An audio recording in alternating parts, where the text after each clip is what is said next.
ಶಾಸ್ತ್ರ ಹೇಳುತ್ತೆ, ಪರಿಶುದ್ಧವಾದ ವಿದ್ಯೆ ಬರಬೇಕು ಅಂತ ಹೇಳಿದರೆ ಯಾರು ಇಲ್ಲದೆ ಹೋದಾಗಲೂ ಕೂಡ ಅವರನ್ನು ಹಿಡಿದು ಮುಟ್ಟಿದ್ದಕ್ಕೆಲ್ಲ ಬೈತಾ ಇರು ಅಂತಲ್ಲ, ಸಪೋರ್ಟ್ ಮಾಡ್ತಾ ಇರಬೇಡ.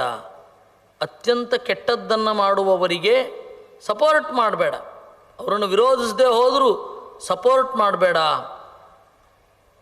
ಈ ರೀತಿ ಜೀವನ ಅಂತನ್ನೋದು ಇರಬೇಕು.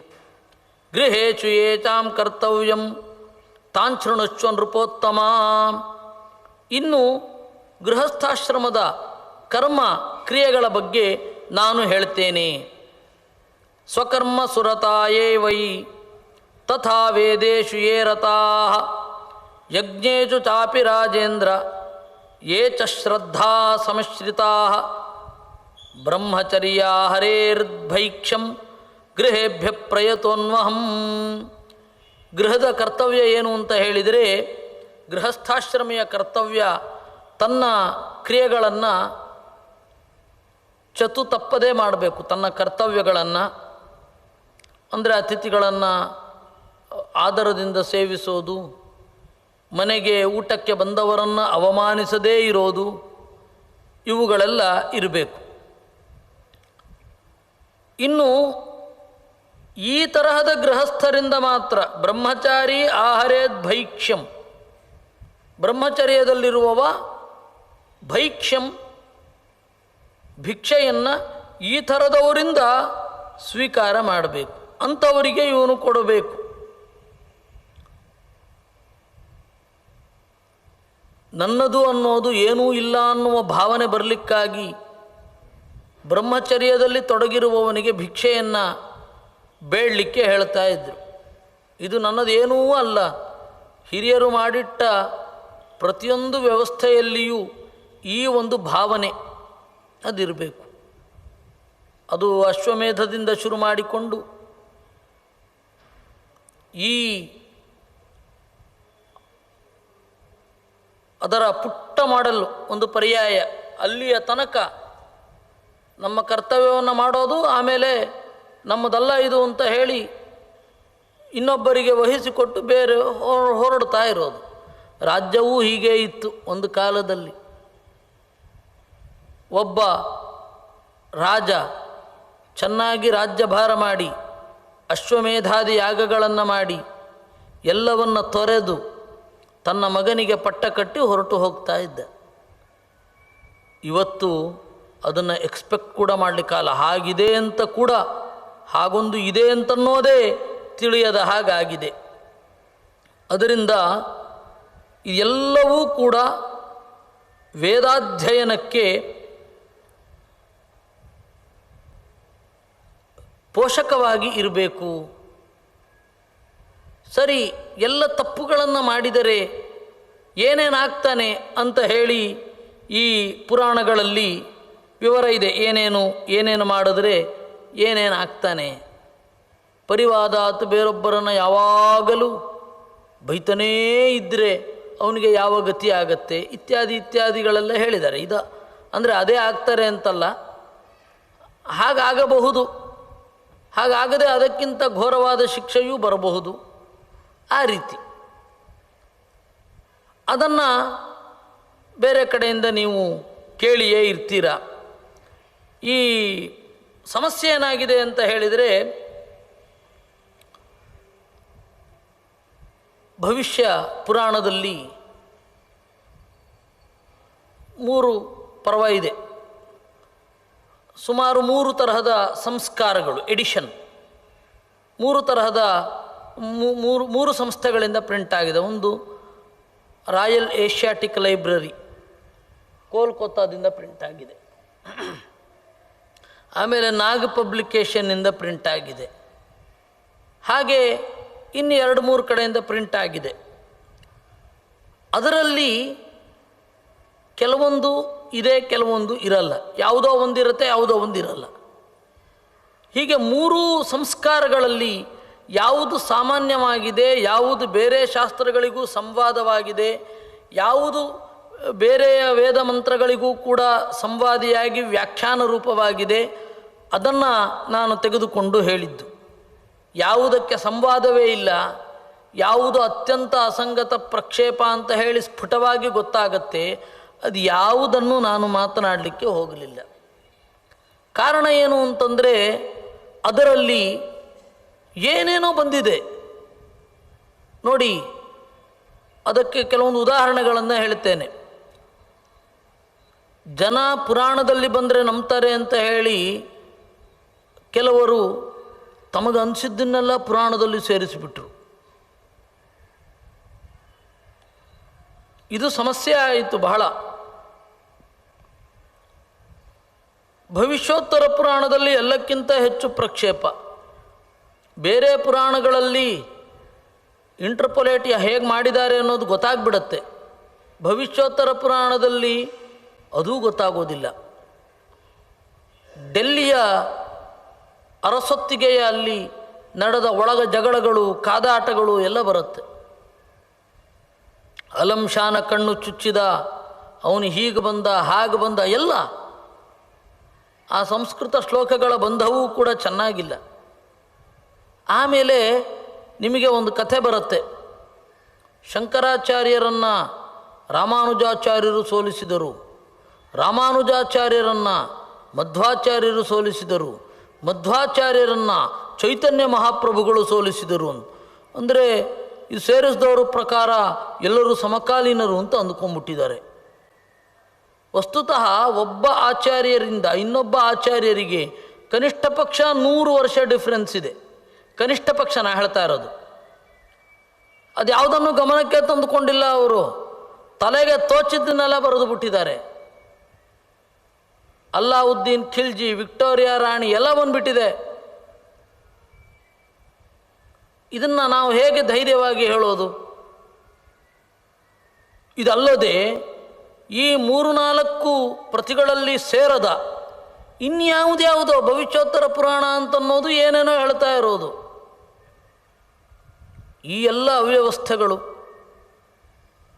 ಅದರಿಂದಾಗಿ ಭವಿಷ್ಯೋತ್ತರ ಪುರಾಣ ಅನ್ನೋದು ನಮಗೆ ಬೇಕಾಗಿರೋದು ಯಾವುದು ಉಳಿಯುತ್ತೆ, ಯಾವುದು ಮಹಾಭಾರತೋತ್ತರ ಕಾಲದಲ್ಲಿ ಅಳವಡಿಸಿಕೊಳ್ಳಬೇಕಾಗಿದ್ದ ಗುಣ ಆಗಿತ್ತು, ಅದನ್ನು ಹೇಳಿದರು, ಅದೆಲ್ಲ ಬೇಕು ನಮಗೆ. ಇನ್ನು ಕೆಲವೊಂದು ಬೇರೆ ಪುರಾಣಗಳಲ್ಲಿ ಇರೋದು ಇದೆ. ಉದಾಹರಣೆಗೆ ಈ ಹಸ್ತ ಸಾಮುದ್ರಿಕ, ಕೈಯ ಗೆರೆಗಳೆಷ್ಟು, ಏನೇನಿದೆ, ಏನೇನು ಮಾಡಬೇಕು ಅಂತ. ಆಮೇಲೆ ವ್ರತಗಳಂತೂ ಎಲ್ಲ ಥರದ ವ್ರತಗಳೂ ಇವೆ. ಯುಧಿಷ್ಠಿರ ಮತ್ತು ಕೃಷ್ಣರ ಸಂವಾದದಲ್ಲಿ ಕೃಷ್ಣಾಷ್ಟಮಿ ವ್ರತದ ಬಗ್ಗೆನೂ ಇದೆ. ಯುಧಿಷ್ಠಿರ ಕೃಷ್ಣರ ಕಾಲದಲ್ಲಿಯೇ ಯುಧಿಷ್ಠಿರ ಕೃಷ್ಣರು ಸಂವಾದ ಮಾಡಿದ್ದು ಇದು ಅಂತ ಹೇಳಲಿಕ್ಕೆ ಬರೋಲ್ಲ. ಆದರೆ ಅವರಿಬ್ಬರ ಸಂವಾದ ಮಾಧ್ಯಮದಲ್ಲಿ ಯಾವ ರೀತಿ ಆ ವ್ರತವನ್ನು ಆಚರಿಸಬೇಕು ಅಂತ ಹೇಳಿ ಬೇರೆ ಬೇರೆ ಕಾಲದಲ್ಲಿ ಇದೆ. ಅದನ್ನು ಅಷ್ಟನ್ನು ಗ್ರಹಿಸಿದರೆ ಆಯಿತು. ಆದರೆ ಆ ತರಹದ್ದು ಎಲ್ಲ ಥರದ ವ್ರತಗಳೂ ಇವೆ ಬೇರೆ ಪುರಾಣಗಳಲ್ಲಿ. ವಿಶೇಷತಃ ಅಗ್ನಿಪುರಾಣದಲ್ಲಿ ಈ ತರಹದ ವ್ರತದ್ದಿದೆ. ಆಮೇಲೆ ಮದುವೆಗೆ ಯೋಗ್ಯರಾಗಿರುವ ಹೆಣ್ಣು ಹೇಗಿರಬೇಕು, ಗಂಡು ಹೇಗಿರಬೇಕು ಅಂತನ್ನೋದು 1-2 ಪುರಾಣಗಳಲ್ಲಿ ಬಂದಿದೆ. ಅದೇ ತದ್ವತ್ತಿಲ್ಲಿದೆ. ಅದರಿಂದಾಗಿ ಅದನ್ನು ಹೇಳೋ ಅಗತ್ಯ ಇಲ್ಲ, ಏಕೆಂದರೆ ಅವರು ಅದನ್ನು ಹೇಳಿರ್ತಾರೆ. ಇನ್ನು ಕೆಲವೊಂದು ದುರ್ಲಕ್ಷಣಗಳನ್ನು ಹೇಳ್ತಾರೆ. ಕಣ್ಣು ಹೇಗಿರಬಾರ್ದು, ಹೇಗಿದ್ದರೆ ಅವನ ಮನಸ್ಸಿನಲ್ಲಿ ಏನು ವ್ಯಾಪಾರಗಳು ನಡೀತಾ ಇರುತ್ತೆ ಇತ್ಯಾದಿಗಳನ್ನು. ಇವಾಗ ನಾವು ಅಷ್ಟು ಸ್ಪಷ್ಟವಾಗಿ ಅಪ್ಲೈ ಮಾಡಿ ಹೇಳಲಿಕ್ಕೂ ಆಗಲ್ಲ. ಇರಲಿ, ಆದರೆ ಅದೊಂದಿದೆ ವಿಷಯ. ಇದು ಬ್ರಾಹ್ಮಪರ್ವದಲ್ಲಿ, ಮೊದಲನೇ ಪರ್ವ ಬ್ರಾಹ್ಮಪರ್ವದಲ್ಲಿ ಈ ತರಹದ ವಿಚಾರಗಳು ಬರುತ್ತೆ. ಆಮೇಲೆ ಮಾತ್ರ ಇದು ಹಾರಿಬಲ್, ಏನೇನೋ ಕಥೆಗಳು ಬರುತ್ತೆ. ಆ ಎಲ್ಲ ಕಥೆಗಳನ್ನು ಯಾವ ರೀತಿ ನಾವು ಹೇಳೋದು, ಅದನ್ನು ಹೇಳದೇ ಇದ್ದರೆ ಒಳ್ಳೆಯದು ಬಹಳ. ಯಾಕೆಂದರೆ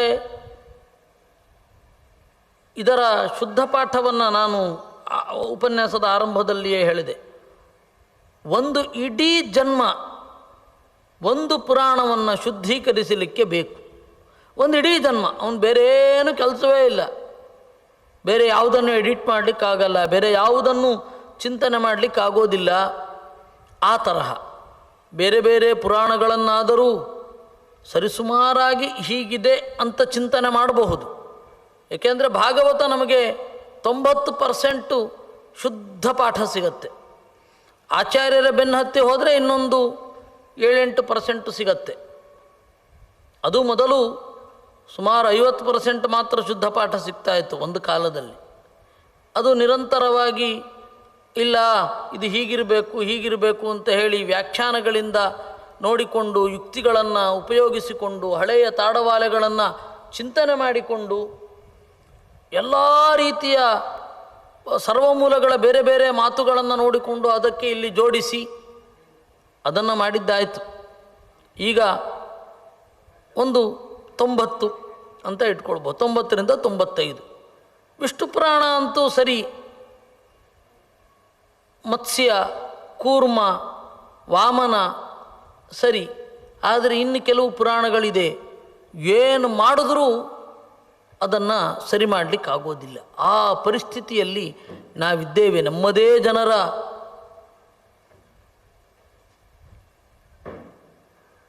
ಕೈವಾಡಗಳು. ಇದರಲ್ಲಿ ಇನ್ನೂ ಒಂದು ಉಂಟು. ಮುಂದೆ ಎಲ್ಲ ಹೋಗ್ತಾ ಇದ್ದರೆ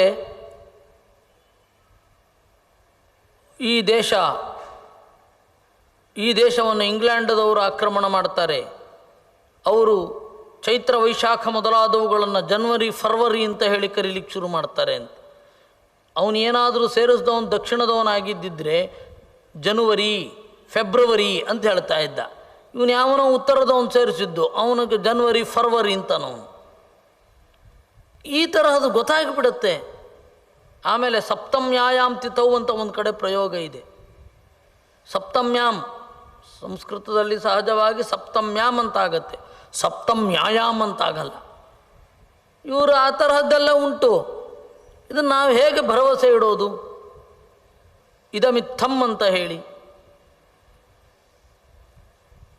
ಆಚಾರ್ಯರು ಎಲ್ಲಿಯೂ ಕೂಡ ಭವಿಷ್ಯೋತ್ತರ ಪುರಾಣದ್ದು ಬಹಳ ಇದ್ದರೆ ಒಂದೋ ಎರಡೋ ಇದ್ದೀತು, ಎಲ್ಲಿಯೂ ಉಲ್ಲೇಖ ಇಲ್ಲ. ಒಂದೋ ಎರಡೋ ಬಿಟ್ಟರೆ ಎಲ್ಲಿಯೂ ಉಲ್ಲೇಖ ಇಲ್ಲ. ಇದ್ದರೂ ಬಹಳ ಕಡಿಮೆ. ಎಷ್ಟರ ಮಟ್ಟದಲ್ಲಿ ಕೌರ್ಮೆ, ಮಾತ್ಸ್ಯೆ ಅಂತೆಲ್ಲ ಹೇಳ್ತಾರೆ. ಅದೂ ಒಂದು ವಾದ ಇದೆ. ಇದು ಪಂಚರಾತ್ರ ಸಂಹಿತೆಯ ಹೆಸರೋ ಅಥವಾ ಪುರಾಣದ್ದೇ ಹೆಸರೋ ಅಂತನ್ನೋದು ಒಂದು ದೊಡ್ಡ ವಿವಾದ ಇದೆ. ಪಂಚರಾತ್ರ ಸಂಹಿತೆಯೇ ಕೌರ್ಮೆ ಅಂತ ಹೇಳಿ ಇರಬೇಕು ಅಂತ ಒಂದಿದೆ. ಹೀಗೆ ನಾವು ಪರಂಪರೆಯನ್ನು ಕಳೆದುಕೊಂಡಿದ್ದೇವೆ. ಪರಂಪರೆಯನ್ನು ಕಳೆದುಕೊಂಡು ಈ ಪುರಾಣವನ್ನು ಚಿಂತನೆ ಮಾಡೋದು ಬಹಳ ಕಷ್ಟ. ಅದರಿಂದ ಇದನ್ನು ಶತಾನೀಕ ಹೇಳಿದ ಹಾಗೆ ಧರ್ಮಶಾಸ್ತ್ರ ಅಂತ ಪರಿಗಣಿಸಿ ಇಷ್ಟು ಹೊತ್ತು ಇಷ್ಟು ದಿನಗಳ ಕಾಲ ನಾನು ಮಾತನಾಡಿದ್ದೇನೆ. ಎಲ್ಲರೂ ಏನಂತ ಅಂದುಕೊಂಡಿದ್ದಾರೆ, ಇದು ಭವಿಷ್ಯೋತ್ತರ ಪುರಾಣ ಅಂತರ್ಗತ ಅಂತ. ಅದಲ್ಲ. ಒಂದು ವೇಳೆ ಅದಾಗಿದ್ದರೂ ನಾನು ಹೇಳೋ ಅಗತ್ಯ ಇಲ್ಲ, ಯಾಕೆಂದರೆ ಅದಕ್ಕೆ ಬೇಕಷ್ಟು ಜನ ಇದ್ದಾರೆ, ಹೇಳ್ತಾ ಇದ್ದಾರೆ. ಭವಿಷ್ಯೋತ್ತರ ಪುರಾಣದಲ್ಲಿ ಈ ತನಕ ಗಮನಕ್ಕೆ ಬಾರದ ಸಂಗತಿಗಳು ಅಂತ ಏನಿರುತ್ತೆ ಅದನ್ನು ಹೇಳಬಹುದು. ಅದನ್ನು ನಾವು ಸಾಧ್ಯವಿದ್ದಷ್ಟು ನಿಮ್ಮ ಮುಂದೆ ಇಟ್ಟಿದ್ದೇನೆ. ಇನ್ನು ಮುಂದೆ ಇದು ಅಧ್ಯಯನ ನಿರಂತರವಾದ ಪ್ರೊಸೆಸ್. ಏನಾದರೂ ಮುಂದಿನದ್ದೇನಾದರೂ ಹೊಳೆದರೆ, ಇದರಲ್ಲಿ ಏನಾದರೂ ಪರಿಷ್ಕಾರಗಳಾದರೆ ನಿಮ್ಮ ಮುಂದೆ ಇಡುವಂತಹ ಅವಕಾಶ ಮತ್ತೆ ನನಗೆ ಬರಲಿ ಅಂತ ಹೇಳ್ತಾ ಇವತ್ತಿನ ಚಿಂತನೆಯನ್ನು ಪರ್ಯಾಯ ಸ್ವಾಮಿಗಳ ಒಳಗಡೆ ಇದ್ದು ಕೃಷ್ಣನ ಪೂಜೆಯನ್ನು ಮಾಡ್ತಾ ಇರುವ ಮಧ್ವಾಚಾರ್ಯರ ಸ್ಮರಣೆಯೊಂದಿಗೆ ಅವರಿಂದ ಆರಾಧ್ಯನಾದ ಕೃಷ್ಣನಲ್ಲಿ ಬಾಗಿ ನಮಸ್ಕರಿಸುತ್ತಾ ಈ ಚಿಂತನೆಯನ್ನು ಮತ್ತೆ ಅವನಿಗೆ ಅರ್ಪಿಸ್ತಾ ಇದ್ದೇನೆ. ಕೃಷ್ಣಾರ್ಪಣಮಸ್ತು.